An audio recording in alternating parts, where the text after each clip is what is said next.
Hello, everybody. It is Mailbag Monday on Monday, the 16th of January, 2023. And you might be asking yourself, what is Mailbag Monday?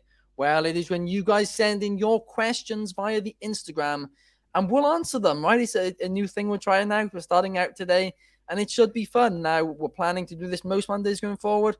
So make sure you keep an eye on our Instagram story every single Monday so you can upload your questions. Now we're going to kick off. Well, before we kick off, let me introduce everybody. Firstly, in the house today, we have Coby Galenzoski. How are you, Coby?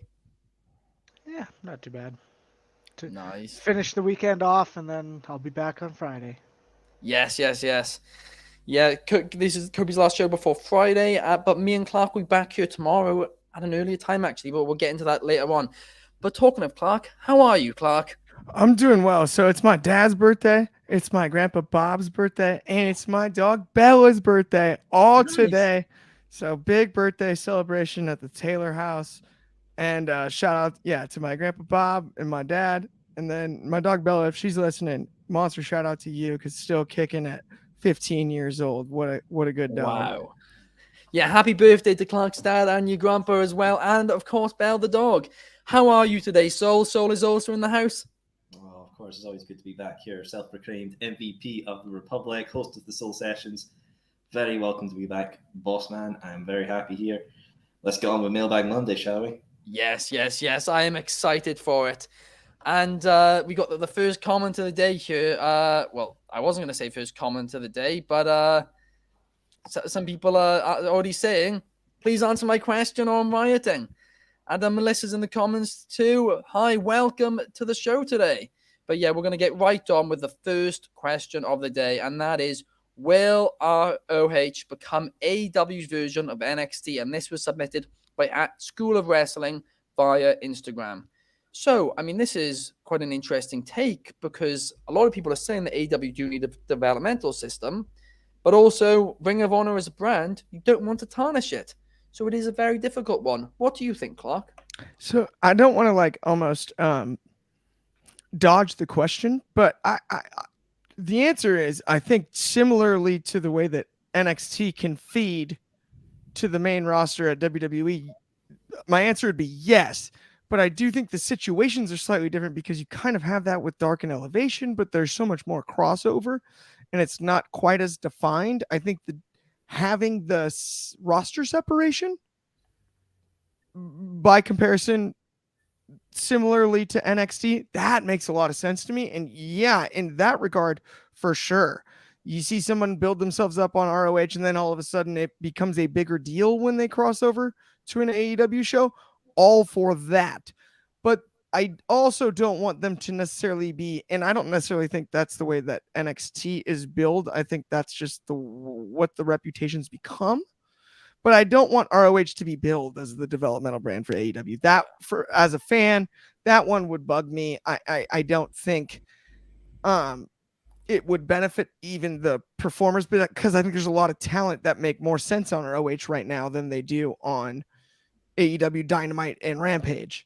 And I don't want it necessarily to be billed as the developmental, but if it kind of works out that way, that I'm cool with, right? Does that make sense? No, it does. I think that's what a lot of people are presuming as well. I think a lot of people are presuming that it's going to be kind of like the developmental or the feeder brand, with some people staying in Ring of Honor, but others going up then to, up to AEW, however you want to say it.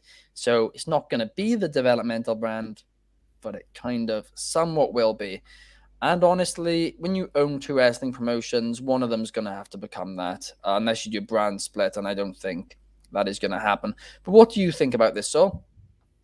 I mean, it's an interesting situation. I think when everyone heard the original news of Tony buying ROH, everyone was jumping on the thing, let's make it the developmental for AEW and basically be the feeding support for AEW's nourishment. But the way I see it is ROH in itself is more than a developmental. It's already an established brand. I mean, I would personally say it's more established than NXT in itself, with its history from 2002 and onwards.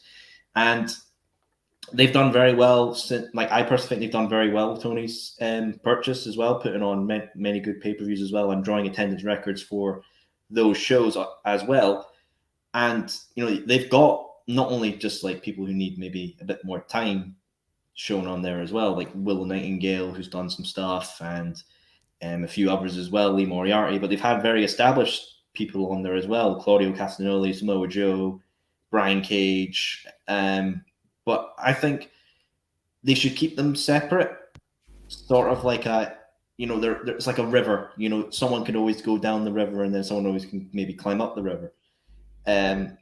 So I'm full for it. If Tony does want to use it as like a training ground for AEW, then he's more in his right to do so. But with AEW apparently doing house shows now, maybe that won't be necessary, and ROH can basically be an alternative for AEW. Maybe some guys who don't want to do like the road schedule and all that can be on the ROH brand, do multiple tapings at once, and then stay off for a couple of weeks and then repeat the process. Maybe it could be basically like as I just said, an alternative for AEW in itself. Yeah, no, that's a fantastic point actually you made about some wrestlers, of course, might not like this. The fact that AEW, yes, they don't travel as much as a lot of WWE wrestlers do, but they still do travel a lot. Dynamite, some weeks Rampage is live. It still is quite a bit of traveling, so perhaps for some people, a Ring of Honor schedule will be more fitting for them, personally, and that might be their preference. But what do you think, Coby? The one thing that I want to happen is the one thing I don't want to happen is for Ring of Honor to lose its identity. Yeah. And that's already been kind of touched upon, it is an established brand. It is somewhat of a damaged brand as well. But at the end of the day, Ring of Honor should not become AEW Ring of Honor. And I think that's the biggest part that to me is kind of ticking me off, because it's becoming an AEW product. You're seeing them plug the Dynamites or plug the next pay-per-view type of thing on their show itself. And it's like, yes, they're owned by the same thing, but it just kind of they've kind of created that superiority complex that, we're going to view AEW as the better brand.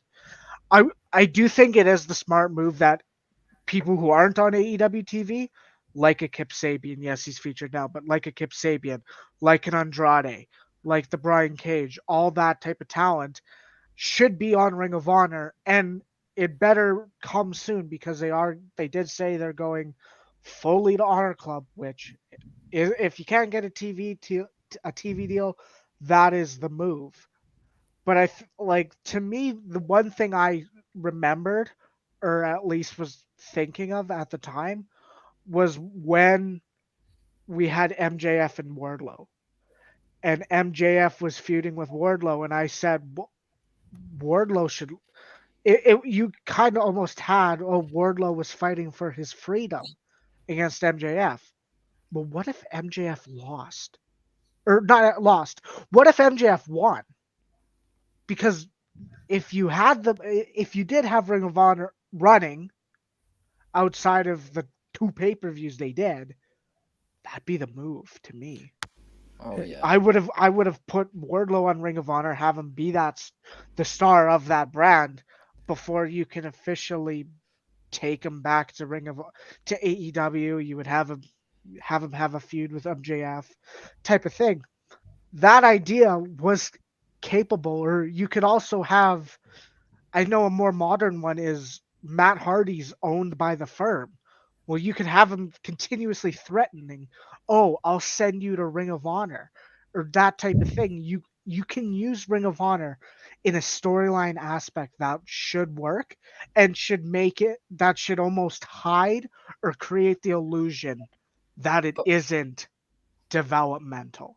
But would threatening though, like then go Ring of Honor, would that almost make them, make it seem like Ring of Honor is a downgrade in itself? I guess that is the only thing to question, I guess. What are your thoughts on that, Coby?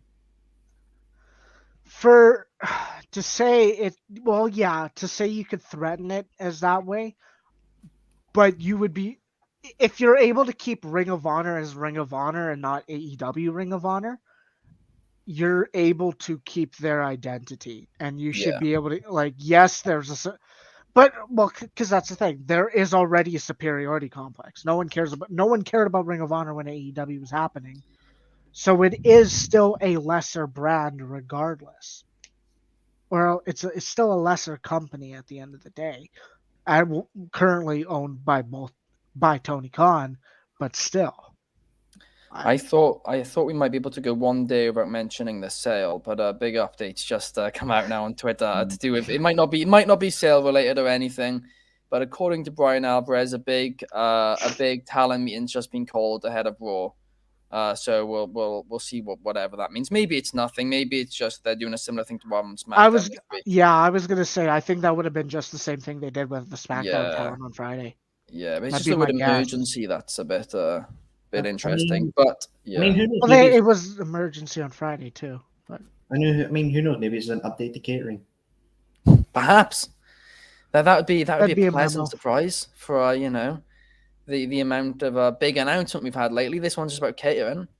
We're gonna get fresh carrots now. They got vegan food actually. That's vegan, gonna be offered now. I think maybe vegan burgers. No, I think wasn't the other one on Friday just like an all hands on deck meeting type of deal too? But that wasn't a talent deal until Okay, so Friday was. So yeah, the first Friday when Vince got right on the board that Friday, it was a all hands on deck. It was a business side meeting of business as usual.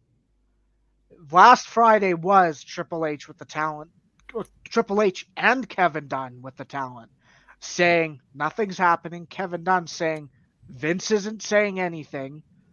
Take that for what you will. But I assume it's very similar to what they did on Friday with the SmackDown talent, because I think they would have did that one in person, and this one would be in person as well with the Raw talent. Aside from there's the odd Raw talent that was there for the dark match on Friday, but I think that's what it is. No, I think you're probably right there, and hopefully that is all it is, and there's not going to be any update. But the one other bit of news which is going around today is that on being the Elite today, the Elite said that there was a lot of stress this week about a certain situation. There's been a lot of speculation about that. Brian Alvarez has also just confirmed that the reason for that stress was visa issues. So that's all it was. CM Punk is not returning to the company as of yet, unfortunately. Like some people might have been hoping or not hoping. That doesn't seem the way it's going. But let's move on now to the next question on Mailbag Monday. Keen5222 asks, what are the chances of a rock group emerging as potential buyers of WWE? And to answer this question, I want to quickly go back to the exclusive update, which I had yesterday, which I was told by a source in corporate of WWE that most likely WWE would be sold to a company that has a high experience in television, media, marketing, and well respected in the entertainment world. So does that rule out a Rock, forming a consortium to put a bid in? Nope. But it does seem like Disney or Comcast are the two favorites leading in this. Based on that, what do you think, Clark? I mean, I would say it's definitely hard not to call The Rock well respected in the entertainment world, right? So he definitely fits that classification. And I think there's some, he's historically been loosely connected to WME in ways. He's got a relationship with Ari Emanuel and whatnot. I think that makes Endeavor a definite factor on top of just Disney as well. Or as you mentioned, a potential consortium. I would not rule The Rock out of anything. I would not have assumed he would own the XFL, and guess what? The Rock owns the XFL. So I wouldn't rule him out. I wouldn't also call him a favorite right this second to be the one that does buy it. But at the same time, again, we've mentioned it numerous times. We're going to be telling this story for the next 3 to 6 to whatever, as long as it takes. And every day it's just going to keep, we're just going to get new, and it'll get more and more fun, or maybe it'll get muddier and muddier. Who knows? But I'm actually happy after one of the shows that we did of late that there's more potential buyers at play. And I think that's, we'll see how it plays out. But would I rule The Rock out? Absolutely not. No, I mean that is a good point. You can't rule him out of anything. The XFL was nobody saw it coming at all, and that was a very quick business deal too. But yeah, I mean it's whether or not he has the connections in terms of like his consortium would have the connections to be able to get a big TV deal, or I guess that's what the question would be. Whereas Comcast or Disney would just have that off the bat. What do you think, Sol? I mean, The Rock is a man that's done exceptionally well for himself since leaving the WWE with his connections and movie career. Just to throw other, side of the coin on this argument, I don't know how people would feel with the whole Black Adam situation blowing up in his face. Yeah. Where he went on the media tour saying, the DC universe is going to rebuild in Black Adam's image. He's going to be a main player for it. Was piping up around, and there was some reports about him, talking about like the numbers and the box office and all that, and then it all just went gone. DC Entertainment went in a different route for their Universal films now. So I don't know if that would be someone be like, oh yeah, he's an exceptionally well guy, he's done well for himself, but this big deal here that could have been something blown up in his face. I don't know how much I could trust him with the WWE being a very well established company with a massive tape library as well. So I mean, who knows? It's very much. I still think my points yesterday is probably going to be Disney or NBC Universal. Yeah, no, I think that is. I agree with that. I think that's where it is probably heading. I mean, if I'm being honest, I'd actually prefer The Rock. I think The Rock, it would be in safe hands with him. Apart from, again, what I just mentioned about his media connections. Yes, obviously he has a lot of media connections, but it's not as good as Disney's and Comcast because they own the networks. But yeah, what do you think, Coby? Do you reckon there's any chance? So, I mean, just looking at the question, I originally thought it was is The Rock a potential buyer, and if a rock group, I don't know if we're reading this wrong as like just a rock band, or if it's a representative of The Rock plus people. Which at the end of the day, this is the same type of question. If we are talking about The Rock plus people, that's the way Shad Khan would have to buy it. Is he doesn't have the money. He'd have to get people who are willing to go into partnership with him. Then again, is a rock group. I think there's less likely. Like if you're thinking like, I don't know, Metallica, AC/DC, or like the Rolling Stones or something, no, they're not going to buy it. I really hope rock group becomes a thing, though. By the way, like I mean, I now want Metallica to buy WWE. not even that. Just know The Rock, whatever the group that he's in, we have to call them the Rock Group. no, I mean, all I'm thinking right now is I want Fozzy to buy WWE. There you go. At least we'd have better theme songs if Rock did buy them. But so many puns. So similar music. Every song is gonna sound the same. I'm now hoping Måneskin buy them. There we are. Måneskin. My pick to buy WWE is Måneskin. I'm calling it now, right? But anyway, let's move on to the next question, which is it's very much linked. Will Vince McMahon return to creative? And it's asked by the same person, Keen 5222. And again, just like I mentioned a minute ago, I'm going to link it back to my exclusive scoop from yesterday. And my source told me Vince has nothing to do with whatsoever on what's being presented on TV. He's not even present at shows anymore. Now, again, anything can change. It's wrestling. Things change so quick. So, I mean, that doesn't rule anything out particularly. But important to note, I think, to me, it's 50-50. And I really, really hope he doesn't, if I'm being completely honest. I don't think many people would disagree with that either. I think Triple H was highly inspired by Vince. He learned basically everything he knows off Vince. But it's a new era now, and it's Triple H's era. And he's done a decent job so far. He's still learning. He's still got things to improve. But I think he's definitely the man to, take creative forward, not Vince McMahon. But I think a couple of buyers perhaps would like him back. But I think it all depends on who's going to buy the company. And yeah, so what would you say, Coby? I mean, like you said, it all depends on the buyer. I mean, if the buyer wants Vince McMahon in that position, and that's the direction they're going to go with that company being the buyer, you can't argue against it. They're paying to put Vince in that position, whatever. As of right now, I don't think he is. He's there for the business aspect. He's there for the TV and media negotiations that are coming up this year with Fox and USA. He's there to sell the company. He's not there to screw with the TV product Yeah. until he is, and I don't think he will. Yeah, I mean that's the important line. Until he is, he's done a lot of things before which we thought he wouldn't, and he's done them. So we got to hope that he isn't returning. And that's the thing. When I first heard about him returning, I really didn't think a creative return would happen, purely because I think that he wants that money because it's going to be a big sum of money for him, and he's going to want to enjoy it and spend some of it. What would you say, Saul? I mean, I think the only thing that really will affect is if he returns to create, does the stock price go up or down? If that goes up, then maybe they'll think, yeah, it's maybe best for him there because he's the well-known face of the company, on-screen character as well, beneficial all around. But if it goes down, he'd be like, oh yeah, I understand, I have to step back. I think he has a close bond with Triple H, and I don't think he really wants to step on Triple H's toes and mess up that relationship. Yeah, no, I think that's a very good point. I mean, there's always rumors or whatever, but at the end of the day, Triple H is family to him, and this is obviously Triple H's dream role. It's been what Vince has been building Triple H up for as well, which is something which is not many people are mentioning. But what would you say, Clark? I mean, I just don't want Vince back in creative. Please no.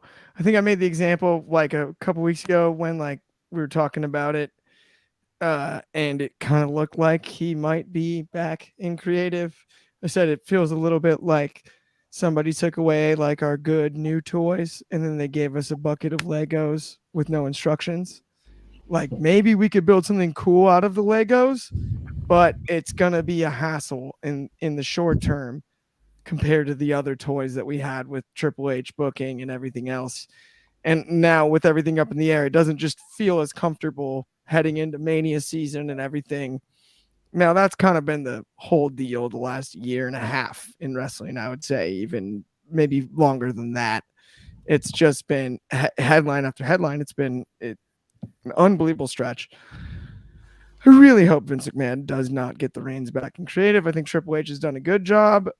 I think he's shown improvement. I think he needs the time to develop and make mistakes along the way in order to really figure it out in the long run too for the long-term future of WWE creative. I think he's kind of the guy to lead the charge. And kind of maybe not even a qualifier to use. I think he's the guy. Maybe have, you got Shawn Michaels, you have Paul Heyman, you have other creative people around him that, he can bounce ideas off of, and they're in such a good position. The last thing I would want to see is for it to be knocked off the rails by I don't want to say political, but the nature of the sale. With what happens in the sale, I would just hope that it doesn't affect the current creative direction, because I really think they've turned a corner the last year. And I've complained even recently about booking and certain shows, and that's probably because I've gotten spoiled about how much better I think it's gotten since they have turned that corner. And yes, I'm thankful. I grew up watching the WWE, and I watched a heck of a lot of Vince McMahon booking. He's a legend for a reason. But there's a time when it's time to hang up the old gloves and boots, to hang up the old pencil, and I just don't think he needs to be at the helm creatively in the future. And I would just hope for it to continue the way it has with Triple H navigating that space. Yeah, the one thing I actually want to bring up though, right, is yesterday we did a tier list, of course, on the podcast yesterday, and in that tier list, we ranked the returns under Triple H. Most of them, of course, were former NXT stars, which Vince got criticized for his booking of them. But most of them were below mid for us when we ranked about how Triple H is booking them. So it leads to the question, were we actually a little harsh on Vince, and was it a lot harder to do than we all thought? I mean, what would you say to that, Clark? So I think it's really easy to buy into the extreme sort of right or wrong type of thinking, where it's like there's either a yes or there's a no, and it's somewhere in the middle, and it always is. Because guess what? We still watched when we complained about Vince, and I still watch when I complain about Triple H. And, I think at the end of the day, creatively speaking, on the whole, there's a corner that's been turned since Triple H. Maybe the returns the way we would fantasy book them in our minds, the reaction we picture on stars who we liked on their rise initially and thought maybe they were overlooked. And I would be more inclined to blame my own attitude as a fan in certain spots there than I would necessarily to say that we were too hard on Vince. I think we're probably too hard on almost everybody booking. Yeah. Because we watch all of it, right? We're probably too hard on Tony Khan. We're probably too hard on Vince. We're probably too hard on Triple H. We're probably too hard on Shawn Michaels on NXT. We're probably too hard on about anybody that books Scott D'Amore, right? We're probably too Gato, Rocky Romero, whatever, whoever's booking whatever. We're probably too hard on them almost all the time.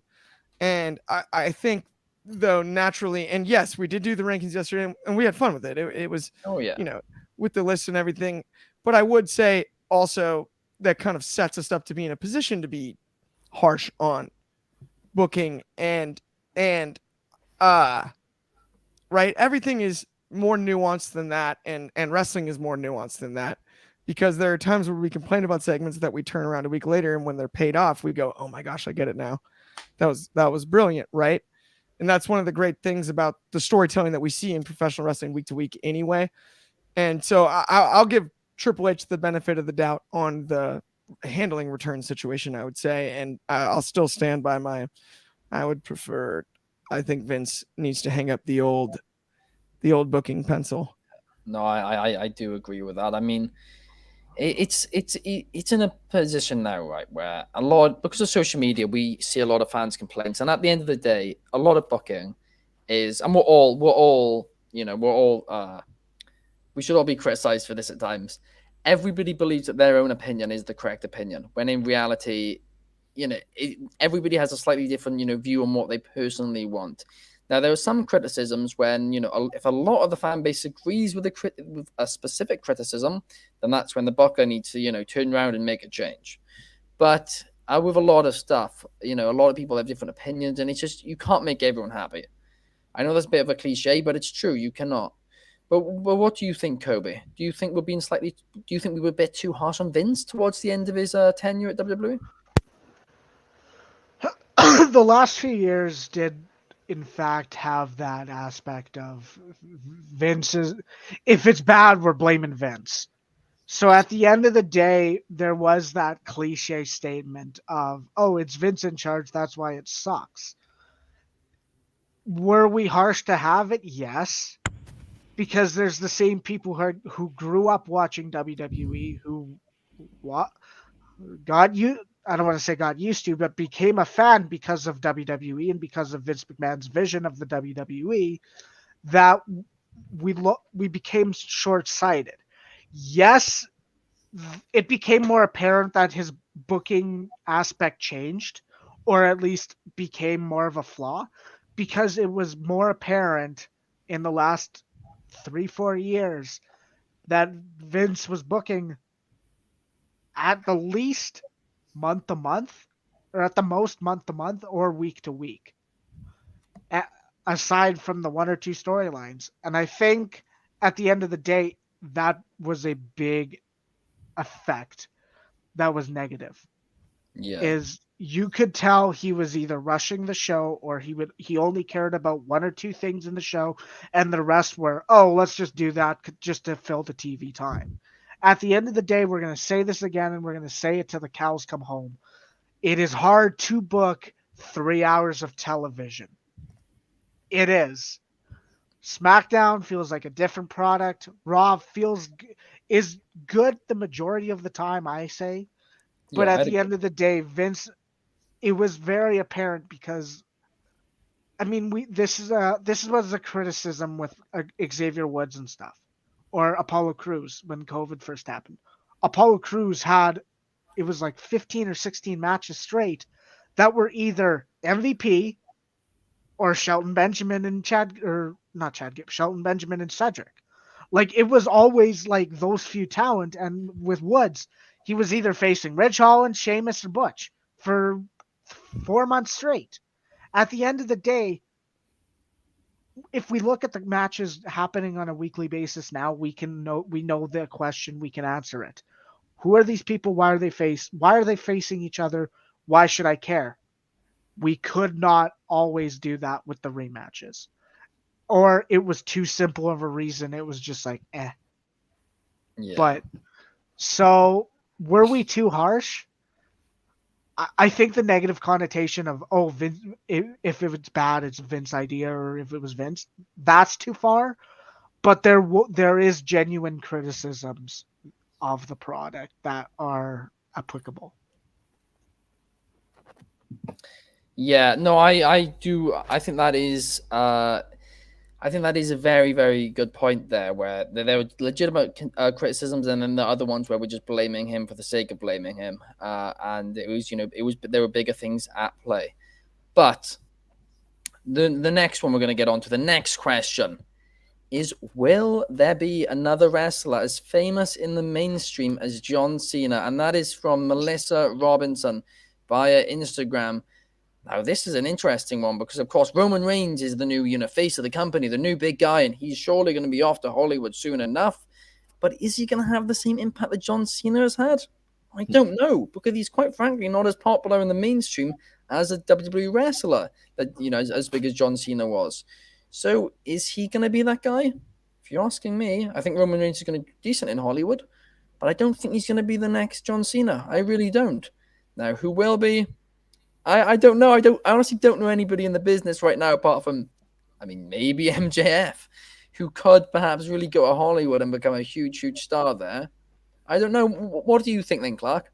So I think Roman Reigns, the sky's the limit. I don't necessarily think that the Cena status is attainable as of now.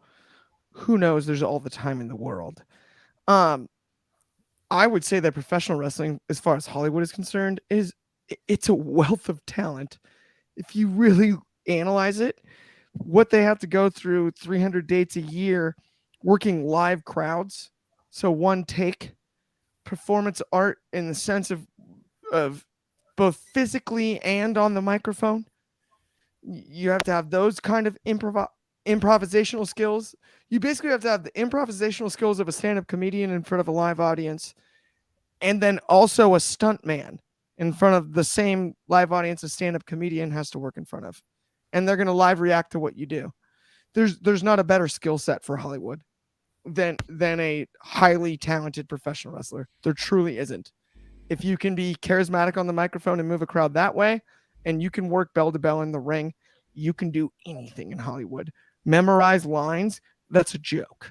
It is. Yeah. And so there will always be that opportunity, and it was just tapped into. Yes, we saw a Hogan crossover in the Rocky movies and other stuff, and we'd seen crossovers before that, but between The Rock, Stone Cold Batista, and the Kevin Nash in major motion pictures, legitimately, Stacy Keibler's crossover into Hollywood and entertainment, Kelly's, Barbie Blank is her host Entertainment Tonight. It is a wealth of talent that is coming out of professional wrestling and going into Hollywood, and I think we are honestly just at the precipice of what we can actually see.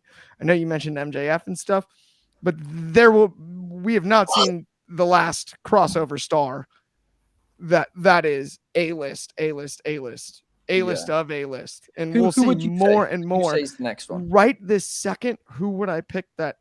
Who? Mandy Rose? Who knows? Oh. There are tons of names, though, that I would even say could, if they wanted to, Wardlow could be an action hero tomorrow if that was the decision he made. And that's what he put his mind to. There's no doubt. Look at the way he looks and the facial expressions and all of that talent wise. Almost anybody at the top of any card could make that crossover because it's a talent. It's a skill that you can't develop in acting school, in improv school, in places like that. You don't have live feedback like that almost anywhere else. And I think that's a testament to the success we've seen crossover wise, right? And it's easy to look, I think, as a third party who doesn't watch professional wrestling and goes like, oh, haha. And your first question is it fake and stuff? And right? It's easy to look and go like, whoa, but wait a minute. Then I know all these people that used to do it before, right? That's an easy connection to make. There's a reason why. Yeah, no, absolutely. I get that. That's a very, very good point. So what would you say? Who do you reckon would be the next person to break into Hollywood from wrestling? I mean, to break into Hollywood from wrestling, easy MJF, man's a character actor and method actor, will be exceptional. But for John Cena himself, I think there will only ever be one John Cena situation. Perfect time for everything. And the back in days when, look at what he's done. He's still loved by everyone. I mean, his whole Make-A-Wish thing is the most requested Make-A-Wish person ever. Exceptional thing done by the man. Hollywood stuff as well. Like, even though he's been in some duds movies, other ones he's been solid in. Obviously, the Peacemaker TV series from DC, he's done exceptionally well in. So is the Suicide Squad as well. But I also just think Hollywood in itself, the whole film industry, is a bit on the decline right now. I mean, we're mostly just getting the generic superhero movies coming out day in and day out, and not really any specific, movies. As you remember back in the day, you would say, I want to go see that because it's an Arnold Schwarzenegger movie, or that's a Sylvester Stallone movie. Now we're going it because it's the brand movie. I want to see the next Ant-Man movie. I want to see the next Spider-Man movie. I don't want to see the actual, I don't care who's playing the person. I just want to see the actual brand. But yeah, I think John Cena was an exceptionally time bomb for just the whole situation. Man is a brand in himself above the WWE, I would even say. I always say that there's two greatest of all time as a wrestler and as a media franchise, and John Cena is that media franchise GOAT. Man's done exceptionally well for himself. Yeah, I mean, that is a fantastic point. Coby, do you have anything else to add? There was a point that I said that I just thought of when Soul talked about the brand and Cena being bigger than the WWE. And that's a Vince McMahon situation that maybe for another day. Maybe. Yeah, screw it. I'll do it. So I know there was that rumor of, Vince McMahon didn't want anyone bigger than the brand or anyone in his company to be able to break out like that because they wanted him in that position. But it was like, yes, that is true. People like The Rock and people like John Cena were both able to go into the mainstream and be bigger than the WWE. Is it smart to say we don't want people to be bigger than our brand or bigger than the WWE? No, I wouldn't say so. But at the end of the day, I think it's okay or it's fine. Like, you don't want people to just use WWE as a stepping stone as well. And I think there's some people who can, but there was a good point by Clark is if Wardlow decided to, he could because he could probably be doing a good stunt man, or he'd be doing good with stunt work, or MJF. That's another one that could break out. There's Sasha Banks that's somewhat coming into the main, or Mercedes Vernado. Of course. That's somewhat doing stuff with the Mandalorian. I've heard it was like a very small role. I think it was, and that's what people need to. People are over exaggerating her impact or her character, but she is doing another movie. I always said I think Alexa Bliss could break out as well because she has the acting ability, and that is part of her appeal is she can tell via her expressions on the mic and all that. But that's as short as I could go. Yeah, that's a very good point. I mean, I almost forgot about Sasha Banks as well. That is somebody who really definitely could be the next one to break out. But I'm going to quickly go to this question, and this one specifically to Clark. Clark, what are your thoughts on the GOAT, Jimmy Wang Yang? And that is from Jacob, who wants his comment answered in the comments. I gotcha. Honestly, it's a gimmick that we couldn't run now, but Jimmy Wang Yang deserves his flowers. The guy was good, man. It was a heck of a cruiserweight division back then. Him and Noble, and all of the rivalries you had. He tangled with a lot of really talented wrestlers during the SmackDown 6 era. Jimmy Wang Yang deserves more credit than he gets. He was good. He was dang good too. And yeah, no, big fan for sure. And I heard a little tidbit that he had a tryout as a producer. I think he'd be great at it because bell to bell, he was as good as anybody in the business. Really tough gimmick to have to work during about the only era where it was possible. And yeah, the gimmick in and of itself was wrong, right? It probably was. I think Jimmy would even say that himself. But his bell to bell work was as good as anybody. He was awesome cruiserweight wrestler in the SmackDown 6 era. Yeah, no, I mean, absolutely. And I to be honest, cause I watched most of it as a child. I need to go back and watch some of his stuff because the praise you give him is very, very high. And the final question of the day, we're gonna have 1 minute each to answer this one, right? I'm gonna put a bit of pressure on you guys now, but this is gonna be a fun one. Cameron .10 on Instagram asks, how long have you guys been doing Wrestling Republic? I'm just gonna answer this individually. I started Wrestling Public in 2016 as actually an AJ Styles fan page, if you don't know. And then after a few months, it turned into Wrestling Republic. And yeah, from there, I built it up until about 2021, which is when we then launched when I then launched the website. And that's when then I started bringing, other people in. And we started writers. And then this is how I met these guys. Soul, you go next. Oh God, me being Wrestling Public is a bit of a roller coaster in itself. From you'll agree so as well, Allison. So I think how I originally came off the page, it was all out because I remember I saw you guys gave the Lucha Bros and Young Bucks 5 stars on their cage match. And I think that's why I just followed it, because to keep informed of what was going on.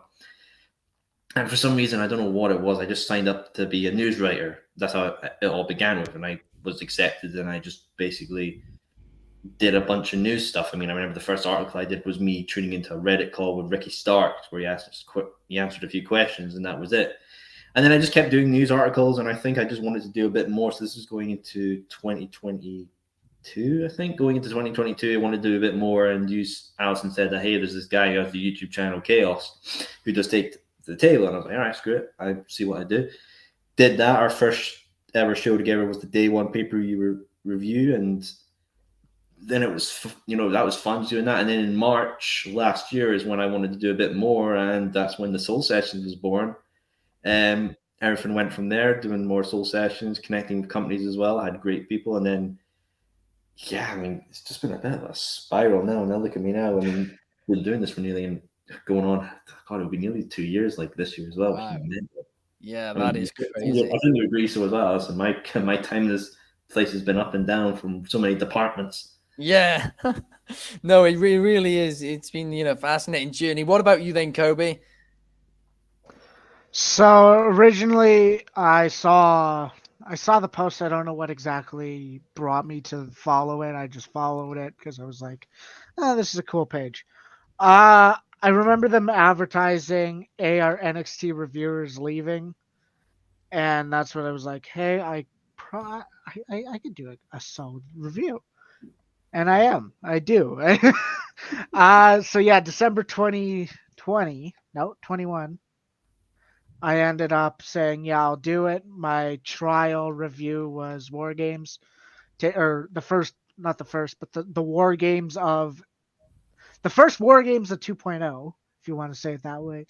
You can. I did that. I sent it in.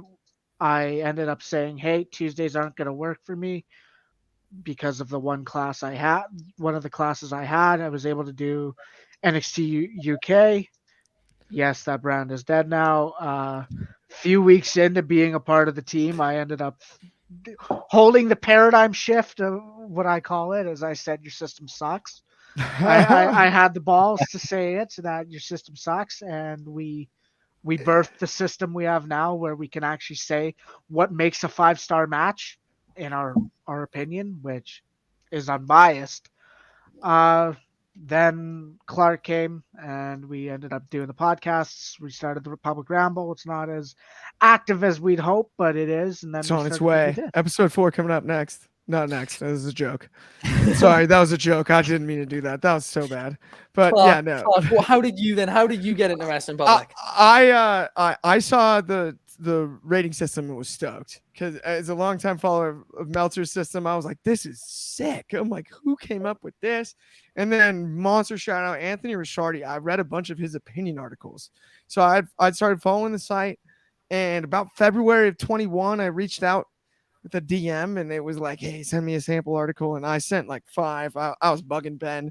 Like I wouldn't let him, I wasn't going to let him get away from me. I was like, you're gonna have to block my email to not get another sample. I'm like, I'm either here or I'm not. And then March 2nd was my first review. Coby and I hit it off that night. And then we pitched the ramble, did the ramble, and got Ramble Daily Broadcast sold separately coming soon with Anthony Ricciardi as well. It's been the time of my life. And honestly, like no place I'd rather work than Wrestling Republic. There's no doubt about that. So, and also all you guys and Ben Allison especially, thank you guys for everything. It's been awesome. No, it's great. And not that like I'm leaving or anything, but I mean just like thank you. It's been been fantastic. the All of you guys, the amount of stuff you guys have done for Wrestling Republic as well, and it's the brand's only going to get bigger now. Yeah. Thank you everybody who's tuned into the show today. We'll be back here tomorrow at the. Yes, all. I have something to say. Nice. The full screen. Give me the full screen. Oh no, he's taking him off the stream. You leave the show? No, what I want to say is Allison will attest to this as well. Season 1 of the Soul Sessions, originally Allison would know every guest I would bring on because I would ask him for graphics. But as of today, I have to announce there are 2 further episodes of the Soul Sessions already in the bank, ready for release. And, well, my next 2 guests are going to be announced over the next 2 daily broadcasts. So if you want to find out who else is coming on the Soul Sessions, tune in tomorrow and Wednesday and you will find out who's appearing on the Soul Sessions season 2. This is fascinating stuff, guys. This is because Allison doesn't know. I don't even know. I'm clueless as to what it is, but we will know tomorrow. And tomorrow's episode will be at 5 p.m. 5 p.m. GMT. It will be 9 a.m. Pacific time and 6 a.m. Hawaiian. 6 a.m. Hawaiian and 12 p.m. Eastern. We're doing it a few hours earlier tomorrow, but it'll be, it's an early morning show tomorrow, and it will be a good one. Well, early morning in the States, but still dinner time in the UK. But yeah, anyway, thank you guys for joining us. It's been an absolute blast, and we'll speak to you all soon. Thank you.